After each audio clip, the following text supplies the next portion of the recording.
nonprofit organizations tend to make a strategic plan, kind of outlining what are your goals, where are you going, what areas are you focusing in, and you want to do something similar to that with your social media. So you want to look at questions like, what will the role of social media be in your organization?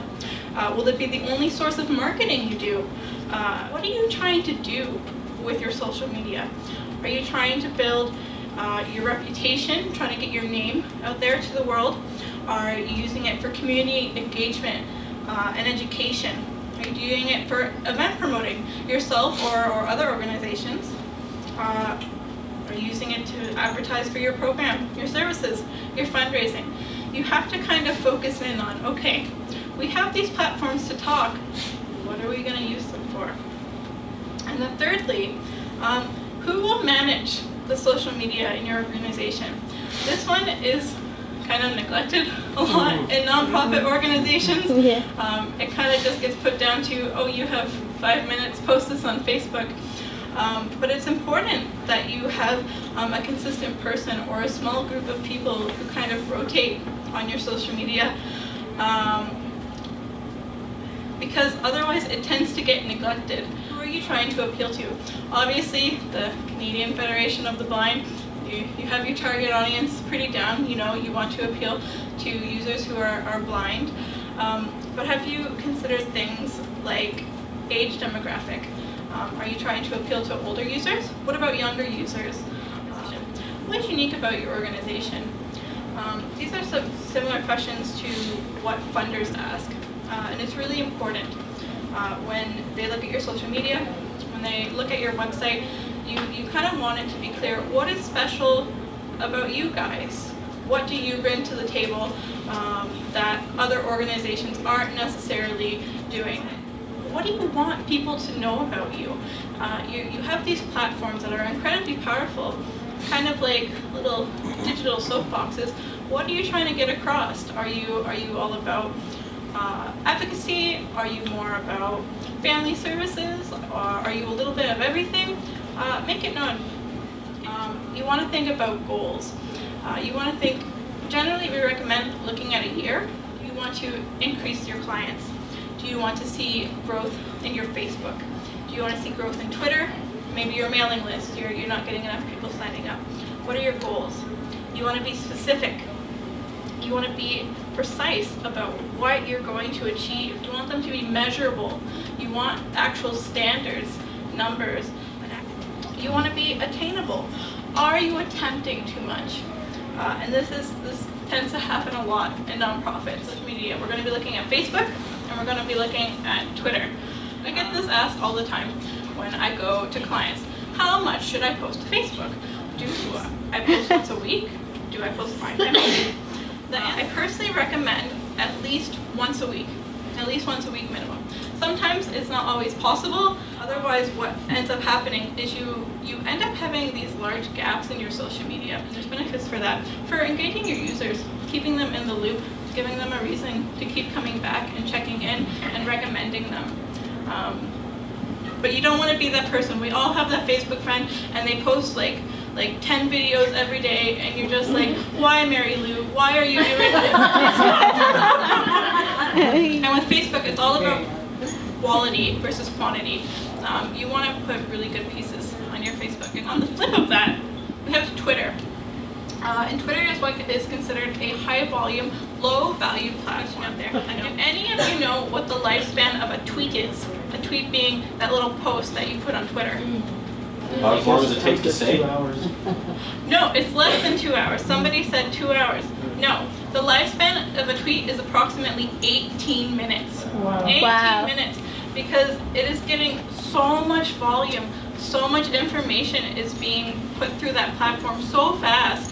And statistically, within the first hour, that's when you get your retweets. So in terms of, well, how much do I post on Twitter, that's free game. Post as much as you want. In terms of posting on social media, photos can be important because photos on a post, they get you the most attention.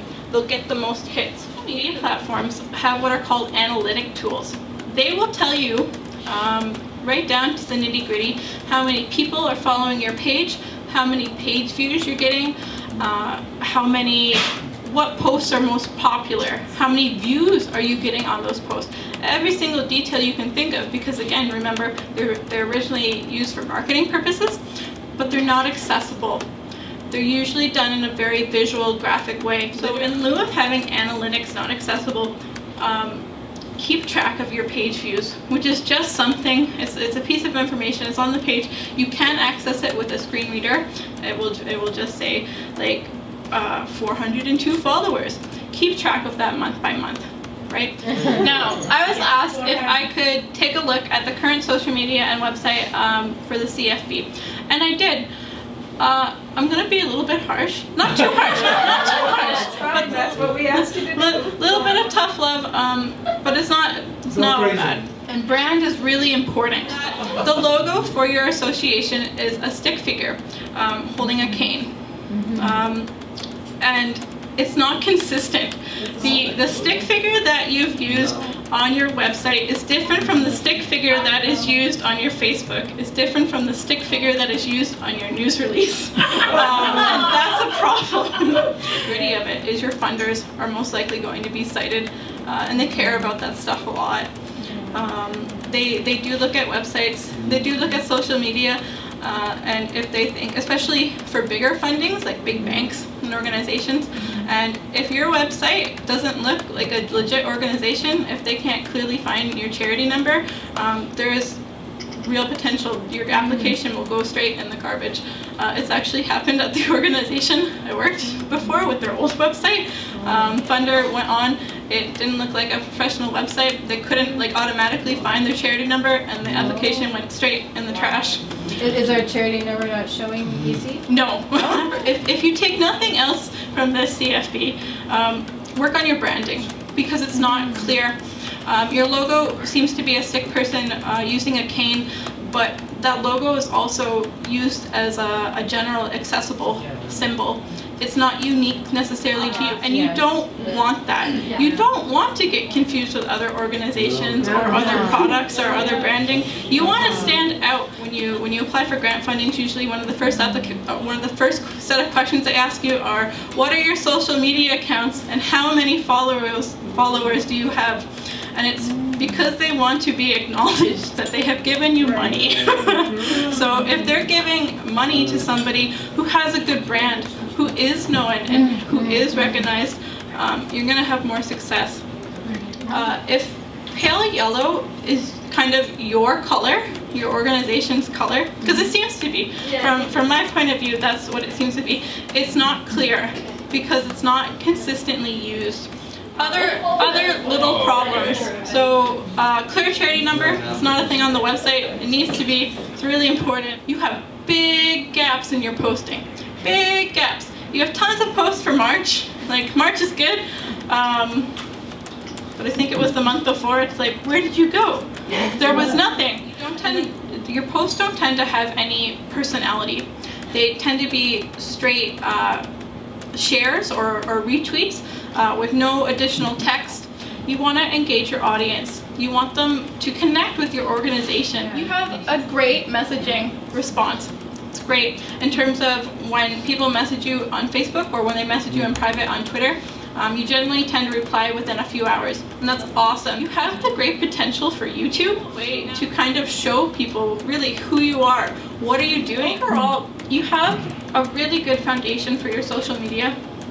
It just needs some attention. It needs some care. It needs some maintenance. You need somebody to kind of really pay some attention to it. And I know for a lot of nonprofits that's not like a priority at all. But if it's important to you and you want to get it up there, you have to fit it in. So that was kind of fast. That was a lot. And I apologize.